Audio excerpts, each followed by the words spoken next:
Educational Vande Mataram channel में आप सभी का स्वागत है। आज हम अर्थव्यवस्था की क्लास में मौद्रिक नीति एवं राजकोषीय नीति के बारे में चर्चा करेंगे। चलिए वीडियो को शुरू करते हैं। अर्थव्यवस्था का अर्थव्यवस्था का अर्थ है धन का इंतजाम या प्रबंध करना। जब हम अपनी जीविका चलाने के लिए कोई कार्य करते हैं, जैसे पढ़ना, टैक्सी चलाना, रेल सेवा, फैक्ट्री, अस्पताल या दफ्तर आदि, इन सबको मिलाकर एक प्रणाली का निर्माण होता है। इन्हें ही उत्पादन की इकाई कहते हैं और विभिन्न उत्पादन की इकाइयों से मिलकर ही अर्थव्यवस्था का निर्माण होता है। इसके लिए आर्थिक नीति जैसे मौद्रिक नीति और राजकोषीय नीति लागू की जाती है। चलिए देखते हैं मौद्रिक नीति क्या होती है। मौद्रिक नीति किसी भी देश की अर्थव्यवस्था को नियमित रूप से चलाने के लिए जो नियम बनाए जाते हैं उन्हें मौद्रिक नीति कहा जाता है, या मुद्रा आपूर्ति की नीति को मौद्रिक नीति कहते हैं। अब देखते हैं मौद्रिक नीति के उद्देश्य क्या क्या हैं। मौद्रिक नीति के उद्देश्य हैं कीमतों में स्थायित्व को बनाए रखना, रोजगार में वृद्धि करना, विनिमय दर को स्थायित्व को बढ़ाए को रखना, विकास के लिए संसाधनों को जुटाना, बचत एवं विनियोग में साम्य स्थापित करना, मुद्रा की मांग एवं पूर्ति में सामंजस्य स्थापित करना और आर्थिक विकास को गति देना। चलिए आगे देखते हैं मौद्रिक नीति क्या होती है, इसका निर्धारण कैसे किया जाता है। तो मौद्रिक नीति कैसे तैयार की जाती है, तो इसको तैयार करने के लिए दो तरीके हैं। इसको तैयार करने के लिए दो तरीके हैं। पहला है मात्रात्मक तरीका, दूसरा है गुणात्मक तरीका। मात्रात्मक तरीका को प्रत्यक्ष विधि भी कहते हैं और गुणात्मक तरीका को अप्रत्यक्ष विधि कहते हैं। चलिए हम एक एक करके दोनों को देखते हैं। पहला है मात्रात्मक तरीका। मात्रात्मक पद्धति, इसमें पहला है नगद आरक्षित अनुपात। देखते हैं ये क्या है। बैंकों की कुल जमा राशि का वह भाग जो उसे रिजर्व बैंक के पास नगद रूप में आरक्षित रखना होता है। इस राशि को बैंक कहीं निवेश नहीं कर सकते और न ही रिजर्व बैंक इस बैंकों पर कोई ब्याज देता है। इसकी दर समय समय पर बदलती रहती है। अगला है नगद संवैधानिक तरलता अनुपात। इसे सैचुरेटरी लिक्विडिटी रेशियो, इसे हम SLR कहते हैं। शार्ट रूप में, जैसे बैंकों को अपनी कुल जमा राशि का कुछ हिस्सा सरकारी प्रतिभूतियों और गोल्ड में निवेश करना होता है। इस पर बैंकों को कुछ ब्याज मिलता है। इस दर को SLR कहते हैं। अगली दर है रेपो रेट। देखते हैं रेपो रेट क्या होती है। कमर्शियल बैंक अल्प अवधि, सामान्यतः 7 से 15 दिन के लिए RBI से लोन लेते हैं। इस पर RBI जो ब्याज दर लेता है वही रेपो रेट है। इसी लोन को बैंक आगे उपभोक्ताओं में विभिन्न प्रकार के लोन के रूप में बांटता है। इसे पॉलिसी रेट भी कहते हैं। रेट का फुल फॉर्म होता है repurchase offer rate and repurchase option होता है। रेपो रेट बढ़ता है तो बाजार में मुद्रा की आपूर्ति कम हो जाती है। चलिए आगे देखते हैं बैंक रेट क्या होता है। ये बैंकों द्वारा RBI से लिया जाने वाला दीर्घकालिक ऋण है। सामान्यतः जब बैंक अल्पावधि का ऋण तय सीमा जो अधिकतम 90 दिन से नहीं चुका पाते हैं, तब यही ऋण दीर्घावधि में बदल जाता है। उस पर RBI अधिक ब्याज दर वसूलती है। इसे सामान्य बैंक दर कहते हैं। आगे देखते हैं मार्जिनल स्टैंडिंग फैसिलिटी, सीमांत अस्थायी सुविधा। बैंक RBI से 1 दिन के लिए लोन लेता है। इसे ओवरनाइट लोन भी कहते हैं। यह इमरजेंसी के लिए होता है। अगला है रिवर्स रेपो रेट। बैंक अपना पैसा आरबीआई में जमा करता है। आरबीआई इस पर ब्याज देता है। यह प्रायः मंदी की स्थिति में होता है, जब बैंकों के पास पैसा होता है लेकिन लोग लोन के लिए तैयार नहीं होते। ऐसे में बैंक अपनी जमा राशि आरबीआई में जमा करा देते हैं। चलिए अगला देते हैं लिक्विडिटी एडजस्टमेंट फैसिलिटी, LAF क्या है, इसको देखते हैं। रिजर्व बैंक जब रेपो रेट और रिवर्स रेपो रेट का एक साथ इस्तेमाल करता है तो उसे LAF कहते हैं। लिक्विडिटी एडजस्टमेंट फैसिलिटी कहते हैं। अगला है ओपन मार्केट ऑपरेशंस। इसमें रिजर्व बैंक द्वारा खुले बाजार में प्रतिभूतियों और बिलों की प्रत्यक्ष खरीद एवं बिक्री करनी होती है। इसे OMO कहते हैं, ओपन मार्केट ऑपरेशंस। अगला है बाजार स्थिरीकरण योजना, मार्केट स्टेबलाइजेशन स्कीम। मौद्रिक प्रबंध के लिए यह स्कीम 2004 में लागू की गई थी। इसके तहत जब बाजार में नकदी का प्रवाह बढ़ जाता है तो अल्पकालीन सरकारी प्रतिभूतियों और बिलों को बेचकर इसे नियंत्रित किया जाता है। आगे देखते हैं गुणात्मक पद्धति जो मौद्रिक नीति निर्धारण में सहायक है। चलिए गुणात्मक पद्धति को देखते हैं।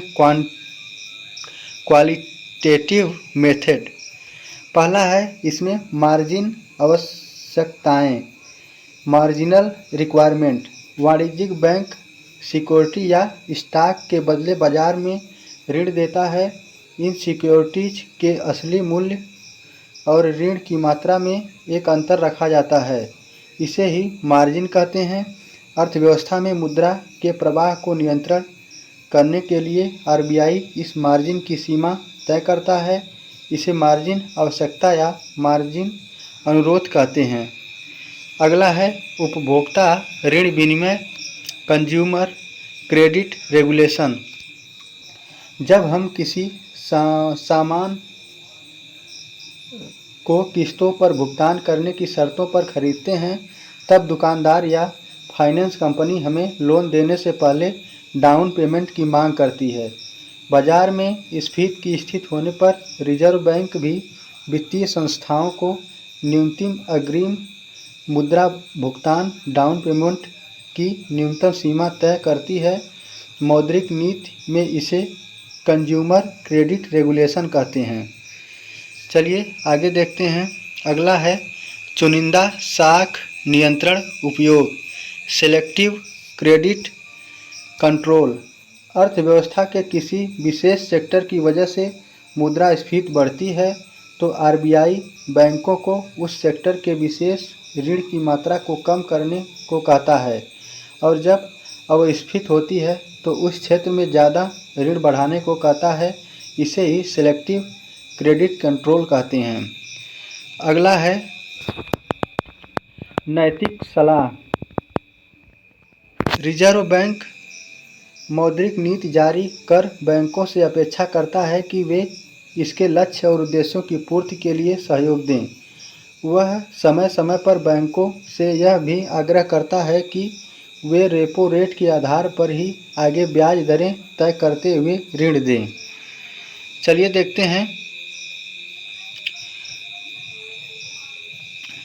देखते हैं मौद्रिक नीति की सीमाएं क्या क्या हैं। तो मौद्रिक नीति की सीमाओं में जैसे मंदी के समय मौद्रिक नीति का प्रभावी न होना। दूसरा है सही जानकारी न होने पर हानिकारक प्रभाव होता है। ब्याज दरों में बार बार परिवर्तन न होना। अकेले मौद्रिक उपाय सफल नहीं हो सकते हैं। चलिए अब आगे देखते हैं राजकोषीय नीति का अर्थ क्या है। राजकोषीय नीति। भारत में राजकोषीय नीति का क्रियान्वयन भारत सरकार द्वारा किया जाता है। राजकोषीय नीति से अभिप्राय सरकार के आय व्यय तथा ऋण संबंधी नीतियों से है। इसे सरकार की बजट नीति भी कहते हैं। इस नीति का प्रयोग करके सरकार देश में मुद्रा की मात्रा को नियंत्रित करती है। इसे दो भागों में बांटा गया है। ए राजकोषीय नीति के उद्देश्य, पहला है आय में समानता लाना, दूसरा पूंजी निर्माण में सहायक, तीसरा कीमतों में स्थिरता लाना, चौथा बेरोजगारी में कमी तथा पांचवा आर्थिक स्थायित्व प्रदान करना।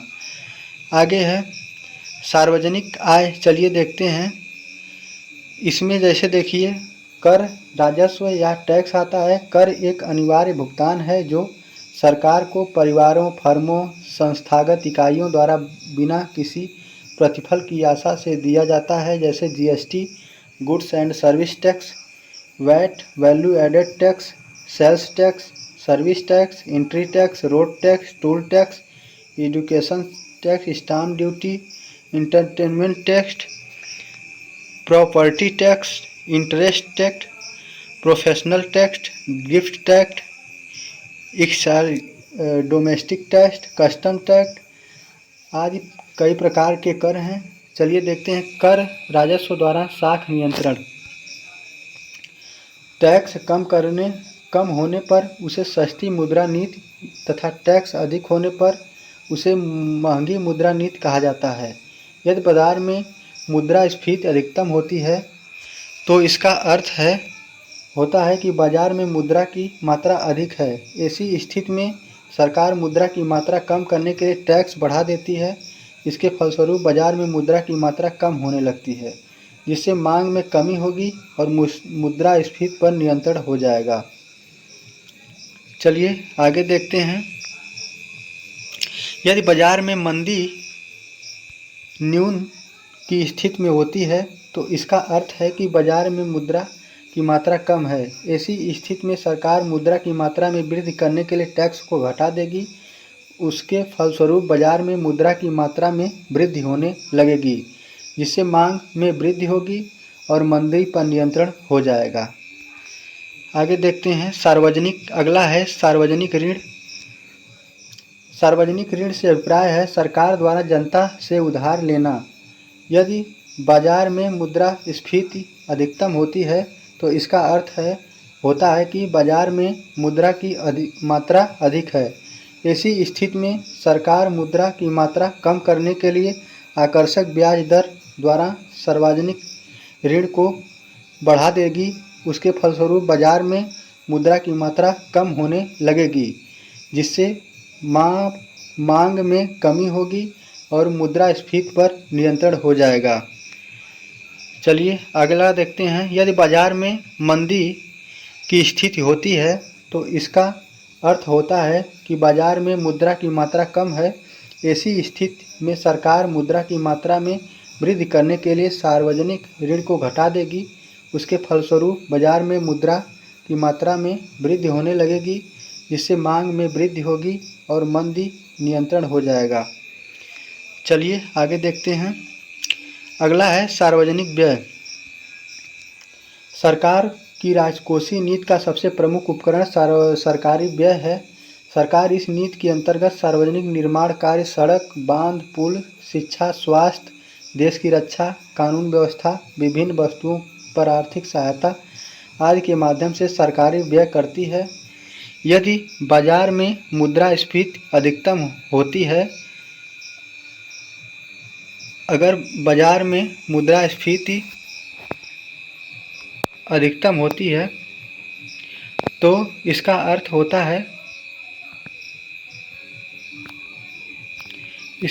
होता है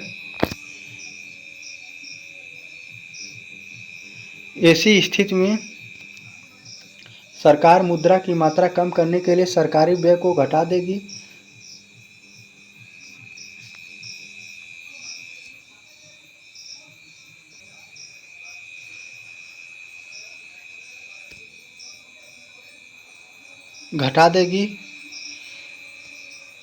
उसके फलस्वरूप बाजार में मुद्रा की मात्रा कम होने लगेगी, जिससे मांग में कमी होगी और मुद्रास्फीति पर नियंत्रण हो जाएगा।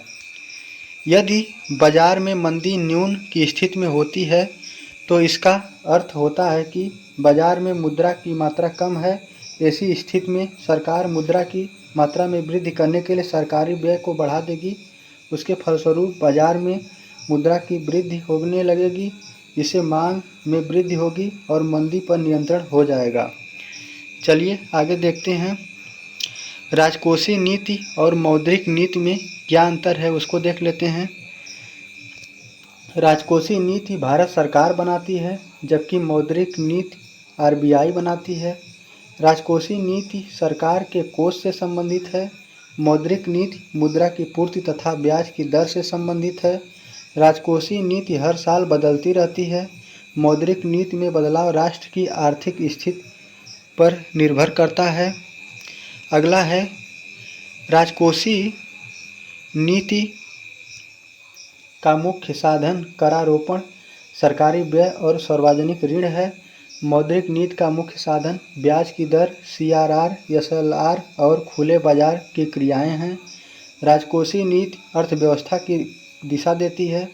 मौद्रिक नीति अर्थव्यवस्था में मूल्य स्थिरता लाती है। राजकोषीय नीति का केंद्र बिंदु आर्थिक विकास है। मौद्रिक नीति का केंद्र बिंदु आर्थिक स्थिरता है। चलिए यहीं पर वीडियो को समाप्त करते हैं। मिलते हैं अगली वीडियो में। तब तक के लिए धन्यवाद। जय हिंद।